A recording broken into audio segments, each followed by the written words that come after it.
Saya sempat tidak terlalu perhatian dengan masalah virus corona, kecuali yang berkaitan dengan masalah agama, khususnya tentang hadis seputar obatnya, doa dan zikir penangkalnya, serta beberapa tips duniawi untuk menjaganya.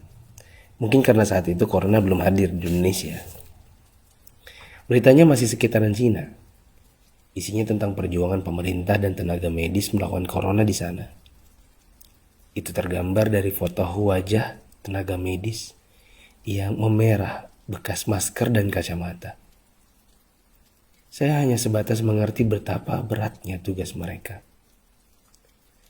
Saya sempat jengkel saat melihat video warga Iran yang menjilati pagar kuburan dan membaca tulisan tentang rakyat Italia yang dinilai sangat meremehkan. Tapi itu pun hanya sambil lalu karena positif pertama di Indonesia pun belum kedengaran. Tanggal 2 Maret 2020 yang ditakutkan pun terjadi. Pasien corona pertama di Indonesia diumumkan oleh Presiden Jokowi. Inilah takdir Allah yang harus sabar dihadapi. Pandemi corona telah memasuki negeri ini. Jumlah pasiennya bertambah hari demi hari. Gambar-gambar mirip dengan yang di Cina bermunculan di grup sana sini. Ada bekas alat pelindung diri tergurat di pipi. Tenaga medis bicara dengan kertasnya.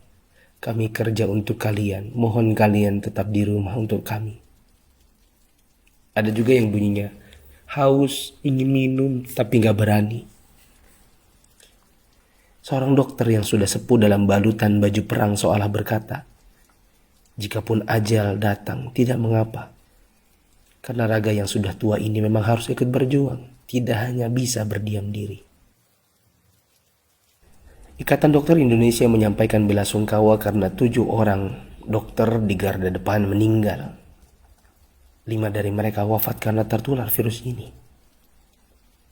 Seorang dokter muda hanya berdiri di luar pagar saat menemui keluarganya karena takut membawa virus dari luar. Meskipun foto ini aslinya dari Malaysia. Ternyata APD medis harganya sangat mahal.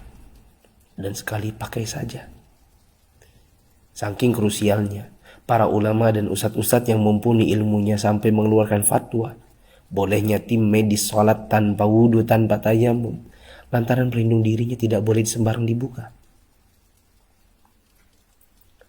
Tak hanya itu, ada juga fatwa sahnya sholat meskipun ada najis. Karena baju medis ini bukan baju biasa. Sekali dipakai untuk satu shift jaga, berjam-jam tanpa makan, minum, bahkan buang air dengannya menggunakan pampers orang dewasa. Bayangkan lagi jika dokter dan perawat wanitanya adalah ibu atau saudari kita yang sedang mengalami datang bulan. Dan lagi deras-derasnya. Atau dia istri kita yang harus berjuang di rumah sakit, sementara punya bayi yang juga harus disusui tapi tak bisa. Ada pun yang wafat, mayatnya tidak bisa dimandikan, bahkan tidak ditayamumkan seperti biasa. Hanya disolatkan dan dikubur bersama plastik membungkusnya. Melihat dan membaca berkali-kali, saya pun akhirnya bisa memahami dengan hati. COVID-19 ini bukan sakit biasa. Dan tugas tenaga medis sangat berat terasa. Kalau bukan karena tidak ingin ditanya keluarga ada apa, saya banyak mengalirkan air mata. Untuk pasien positif corona dan keluarganya, sabar ya. Insya Allah sembuh tidak lama. Jika bersabar, kita dapat pahala. Di rumah dulu sampai negatif. Kasihan jika virus ini menular ke orang lain. Apalagi kepada yang punya penyakit penyerta dan lanjut usia. Untuk yang harus keluar dan tidak ada pilihan kedua, semoga Allah memberikan saya dan teman-teman keselamatan dan rezeki untuk keluarga. Jaga kesehatan ya. Usahakan jaga jarak dengan orang di sekitar kita. Kita tidak tahu siapa yang tertular, siapa yang sehat. Karena yang positif corona pun bisa jadi tidak merasa karena tidak ada gejala. Untuk yang masih abai dari solidaritas bersama, Saya ingin mengetuk pintu hati dan meminta waktu teman-teman sebentar saja. Yuk kita berpikir bersama. Jika teman-teman menggunakan media sosial atau punya kotak kaca media massa, teman-teman pasti sudah mendengar berbagai penjelasan wabah yang melanda. Pemerintah, dokter, para pakar sudah bicara. Dari wawancara hingga rekaman video HP sederhana. Para ahli statistika mengemukakan data dengan tabel, grafik, dan semua media yang mereka punya. Teman-teman pun tinggal ketik halo di WA COVID-19 dan bertanya dengan input satu huruf saja. Jika data itu jelimet untuk dibaca, mungkin teman-teman bisa nonton versi kartunnya. Semua tenaga sudah dikerahkan oleh berbagai kalangan untuk membuka mata hati kita. Jika tidak ada waktu untuk membaca, meme korek api pun sudah tersebar di mana-mana. Sampai-sampai ada yang berpikir, mungkin kalau simulasi penularan virus corona ini pakai video game, barulah anak muda yang meremehkan corona akan mengerti dan percaya. Mereka pun membuatkan potongan video gamenya. Artinya, jika usaha seperti ini masih belum menyadarkan kita, entah dengan cara apa lagi. Apakah tongkrongan kita butuh ditembaki dengan gas air mata baru kita mau meninggalkannya? Pemerintah tidak minta uang dari kita. Mereka hanya ingin kita mengikuti arahan mereka. Untuk yang menimbun dan menipu, semoga Allah memberikan teman-teman hidayah dan memaafkan dosa-dosa kita semua. Dan menimbun barang yang dibutuhkan masyarakat saat masa sulit itu termasuk dosa. Rasulullah SAW bersabda, la yahtakiru illa khati. Tidaklah menimbun barang kecuali orang yang berdosa.